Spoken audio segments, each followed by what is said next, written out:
110 മുകളിൽ സീറ്റോടുകൂടി UDF അധികാരത്തിൽ വരും. ജയ് UDF, ജയ് കോൺഗ്രസ്, ജയ് മുസ്ലിം ലീഗ്. പഴയ കോൺഗ്രസ്സുകാരന്റെ വാക്കുകളാണ്. 48 കൊല്ലായി UAE-യിൽ. അപ്പോ നമ്മുടെ പൂവാർ റഷീദ് പറയുന്നത് UDF എന്നെ 110 സീറ്റ് ആയിട്ട് വരുന്നുള്ള ഇന്നും പറഞ്ഞിട്ടുണ്ട്. ഷാബി പറമ്പിലൊക്കെ എന്റെ ശിഷ്യനാ. ഞാൻ 3 മാസം മുമ്പേ കെട്ടിപ്പിടിച്ചിട്ട് പറഞ്ഞിട്ടുണ്ട് നീ കേരള മുഖ്യമന്ത്രി ആവണമെന്ന്. അവൻ ഇന്ന് ജിന്നു പോലെ കേരളം മുഴുവൻ നടക്കുക. എന്റെ പൊന്നുമോൻ, ഞാൻ ഇത് വെച്ചിട്ട് നടക്കുക. Vote four UDF. എല്ലാവരും വിളിച്ചു പറയണം UDF-നോട്ട് കൊടുക്കാൻ. പെണ്ണുങ്ങൾക്ക് ട്രാൻസ്പോർട്ട് സൗകര്യം ഫ്രീ. ഇതാണ് കുറച്ച് സ്ഥാനാർത്ഥികൾ, 14 സ്ഥാനാർത്ഥികൾ. ഇതാ ഞാൻ എഴുതി വെച്ചിട്ടുണ്ട് ഏതൊക്കെ സീറ്റുകൾ വരും, എത്ര വരും, കേരളത്തിൽ എത്ര കിട്ടുമെന്ന്. ഇതെല്ലാം വൈറലാവട്ടെ.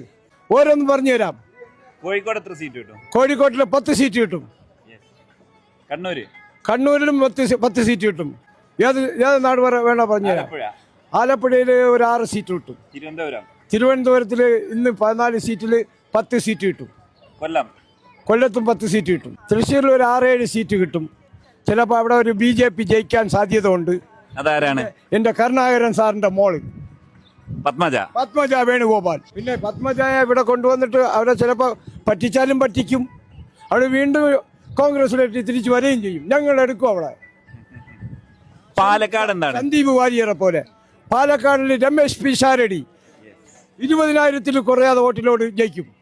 അന്നത്തെ ഷാബി പറമ്പിലും മറ്റേ നമ്മളെ രാഹുൽ മാങ്കൂട്ടത്തിലും കിട്ടിയതിനേക്കാൾ കൂടുതൽ ഭൂരിപക്ഷം കിട്ടും. നാദാപുരം അഭിജിത്ത്, ഇതുവരെ നാദാപുരം കമ്മ്യൂണിസ്റ്റുകാരെ കുത്തകയായിരുന്നു. ഇയാൾ 10,000 വോട്ടിൽ കുറയാതെ ജയിക്കും. പേരാമ്പ്ര ഫാത്തിമ തഹ്ലിയ ജയിക്കോ? തഹ്ലിയ പേരാമ്പ്രയിൽ 4 അക്കമുള്ള ഭൂരിപക്ഷത്തിൽ ജയിക്കും. അടുത്ത ആഭ്യന്തരമന്ത്രിയാ KM ഷാജി, മുസ്ലിം ലീഗിന്റെ അടുത്ത ആഭ്യന്തരമന്ത്രി. പിണറായി വിജയനെയും കുടുംബത്തിലെയും ഉടൻ ജയിലിലാക്കും. കള്ളന്മാര്, സ്വർണം കെട്ടവൻ, അമ്പലം കള്ളന്മാര്, കമ്മ്യൂണിസ്റ്റുകാർ, പോറ്റിയെ കേറ്റിയെ സ്വർണം ചെമ്പായി മാറ്റിയവന്മാര്. പോറ്റിയെ കേറ്റിയെ സ്വർണം ചെമ്പായി മാറ്റിയേ സ്വർണം കെട്ടതാരപ്പ, സഹാക്കളാണ് അയ്യപ്പ.